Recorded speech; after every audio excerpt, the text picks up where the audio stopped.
السلام عليكم ورحمة الله وبركاته.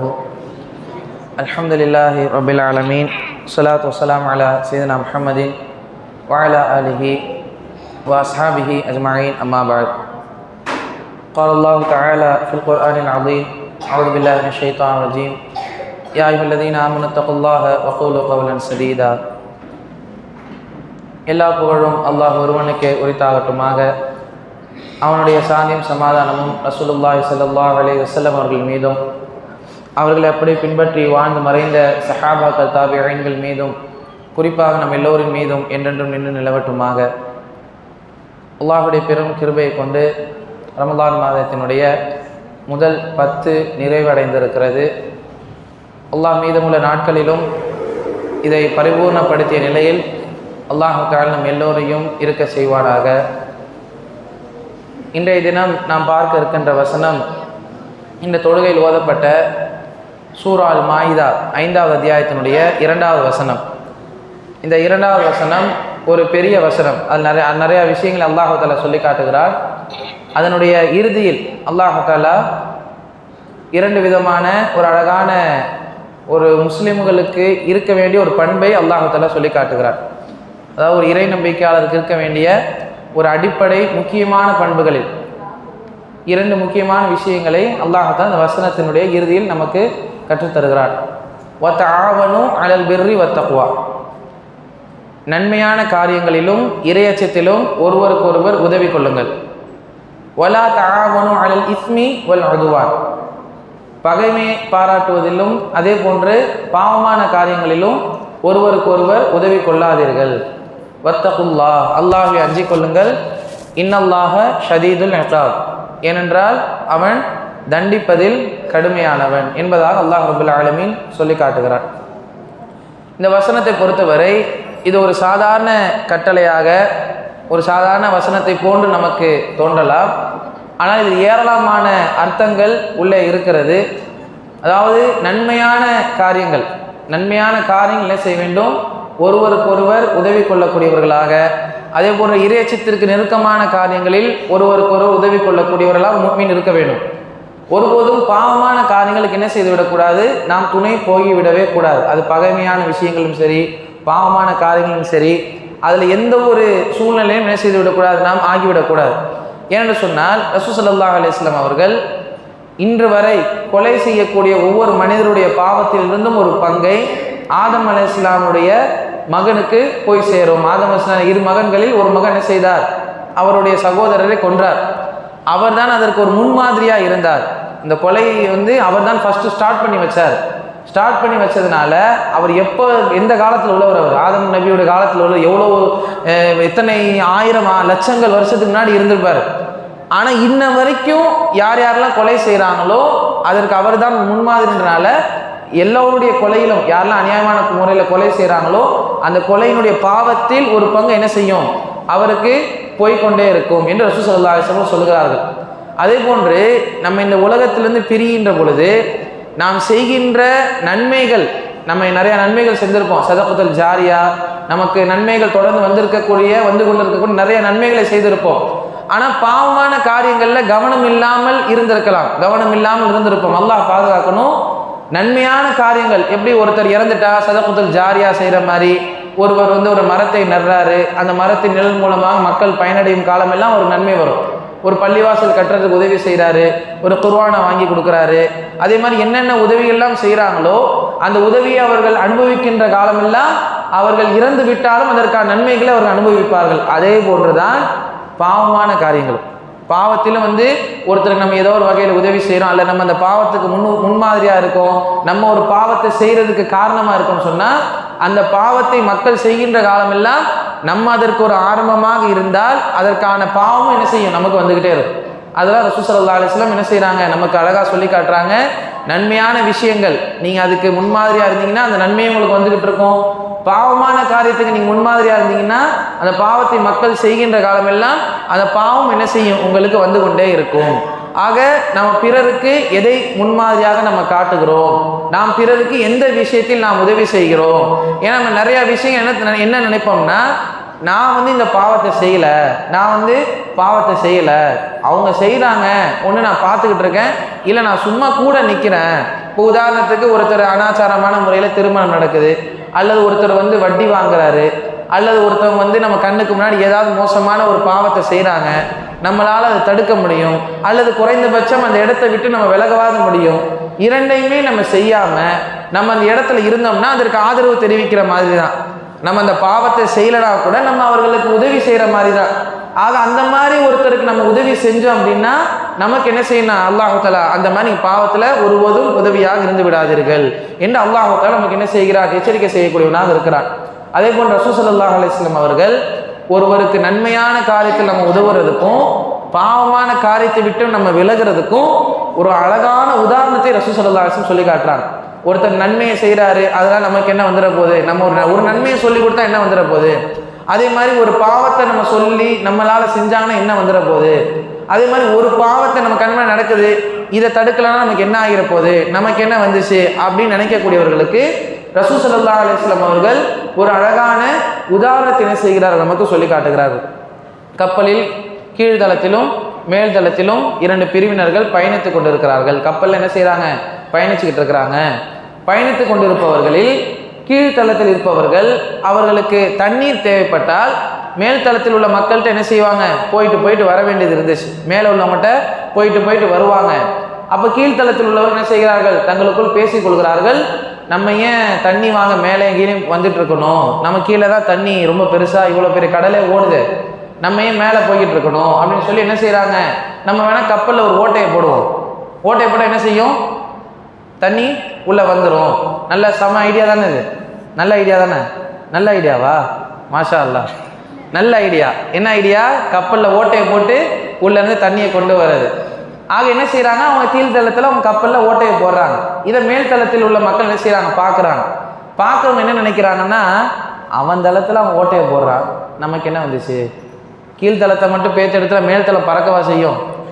ஆக என்ன நினைக்கிறாங்க, அவன் தளத்தில் அவன் என்னமோ பண்ணுறான், நமக்கு என்ன வந்துச்சு அப்படின்னு அவர் நினச்சாருன்னா என்ன நடக்கும், ரசூலா சொல்கிறார், என்ன நடக்கும், மூழ்குனா எல்லாருமே சேர்ந்து தான் மூழ்குவாங்க. அப்போ எதுக்கு ரசூலா உதாரணமாக சொல்கிறாங்கன்னா, இது மாதிரி தான் பாவமான காரியங்கள், நமக்கு என்ன வந்துச்சு, நம்ம செஞ்சு என்ன ஆக போகுது, அது பாட்டுக்கு ஒரு பக்கம் நடக்கட்டும், நம்ம ஒரு ஆள் போய் திருத்திட முடியுமா, நம்ம சொல்லி கேட்டுருவாங்களா அப்படிங்கிற மாதிரி, அதான் சொல்கிறது தான் நம்ம வேலை, கேட்டாங்களா இல்லையான்றதுக்கு நம்ம பொறுப்பாக மாட்டோம். அல்லாஹ் நமக்கு அதை அழகாக சொல்கிறான். ரசூலுல்லாஹி ஸல்லல்லாஹு அலைஹி வஸல்லம் அதை தான் அல்லாஹ் கட்டளையிடுறான். நபியை நீங்கள் சொல்லுங்கள், அவங்க ஏன் பின்பற்றலைன்றதை பற்றி நீங்கள் கேட்கப்பட மாட்டீங்க, நீங்கள் ஏன் சொல்லலைன்றதை பற்றி நீங்கள் கேட்கப்படுவீங்க. நீங்கள் சொன்னீங்க ஆனால் ஏன் அவங்க கேட்கலை அப்படிங்கிறத பற்றி நீங்கள் கேள்வி கேட்கப்பட மாட்டீங்க. ஆக சொல்கிறது என்னது, நம்முடைய வேலை, அதை நம்ம கரெக்டாக செஞ்சுட்டு போயிடணும்.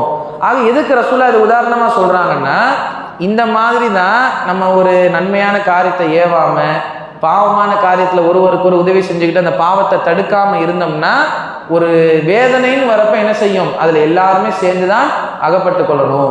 ஏன்னா சஹாபாக்கள் ரசூலாட்ட கேட்குறாங்க, யார் ரசூலுல்லாஹ், ஒரு அல்லாஹ்வுடைய வேதனை வருது, ஒருத்தவங்க ஒரு சமூகம் என்ன செய்யுது, பாவம் அதிகமாக செய்கிறாங்க, அதில் வந்துட்டு அல்லாஹ்வுடைய வேதனை வருதுன்னா அதில் நல்லடியார்களும் இருப்பாங்கள்ல, அல்லாஹ் வணங்கக்கூடியவங்க, அல்லாஹ் உண்மையாக நேசிக்கக்கூடியவங்க கண்டிப்பாக இருப்பாங்க.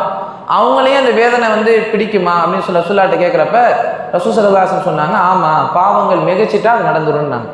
அதே மாதிரி நன்மை ஏவி தீமை தடுக்கலைன்னா அது எல்லாருமே அதில் என்ன செஞ்சுக்கணும், அகப்பட்டு கொள்ளணும் அப்படின்னு சொல்லி நபிகள் நாயகம் ஸல்லல்லாஹு அலைஹி வஸல்லம் செய்கிறார்கள், நமக்கு சொல்லி காட்டுகிறார்கள்.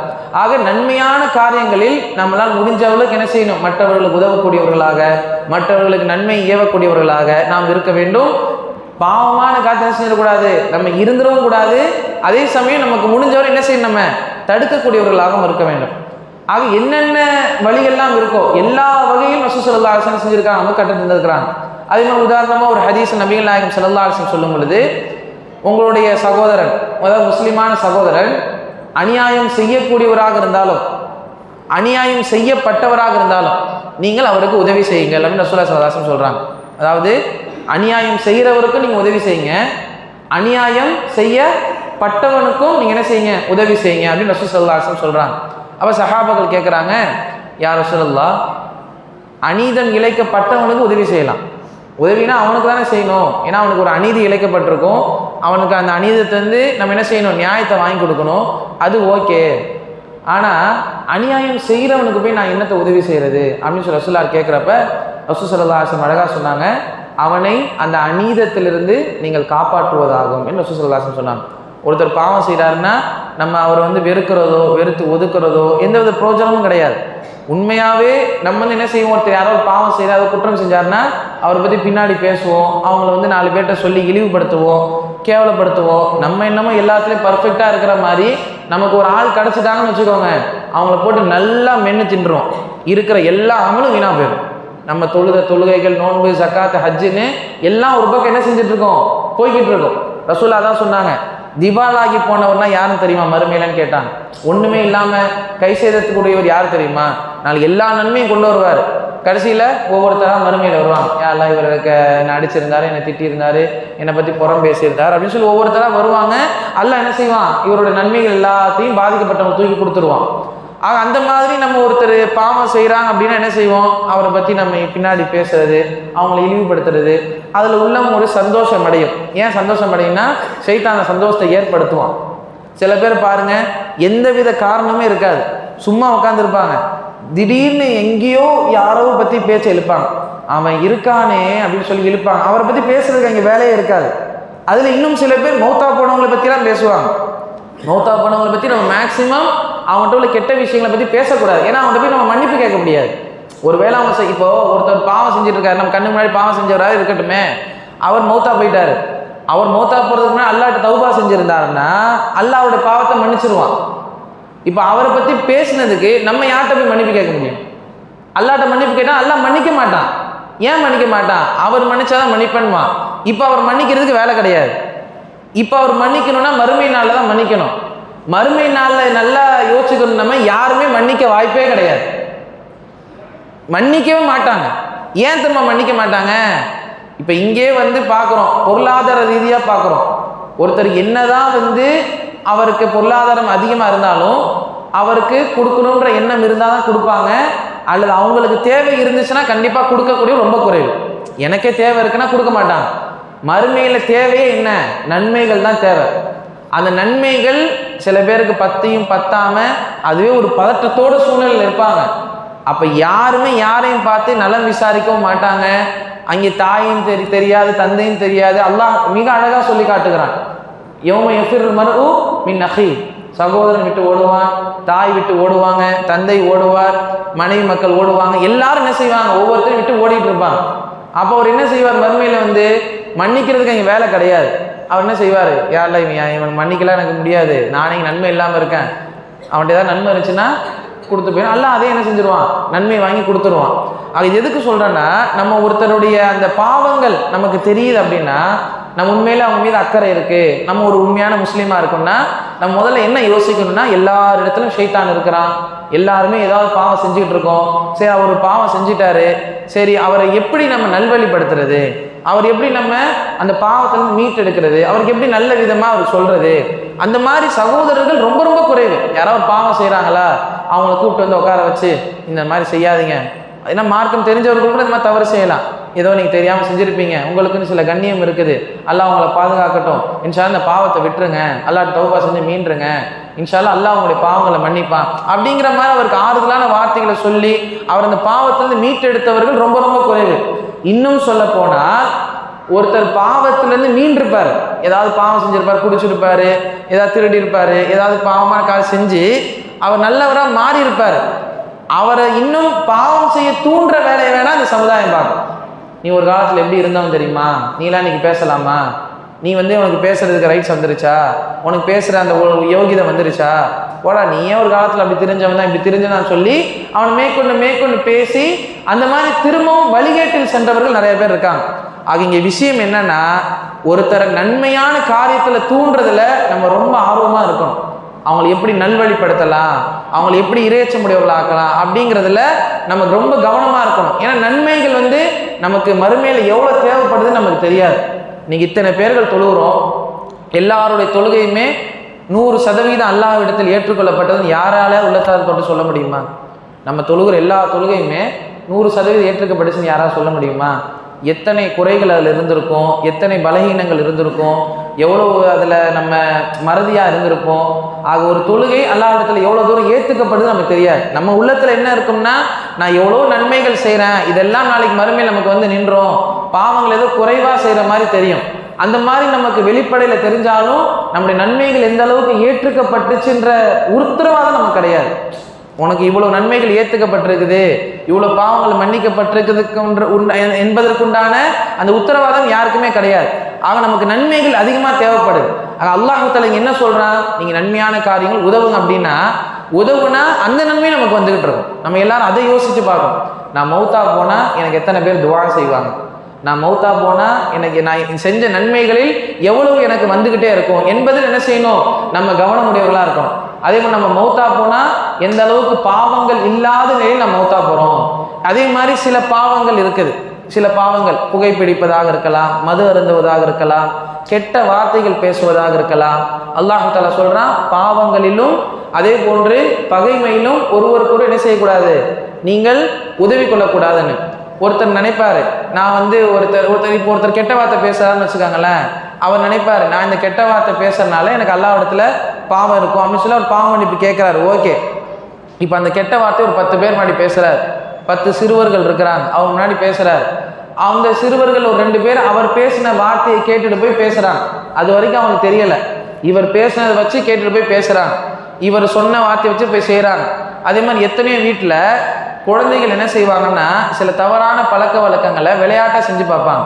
சிகரெட் பிடிக்கிறதா இருக்கலாம்.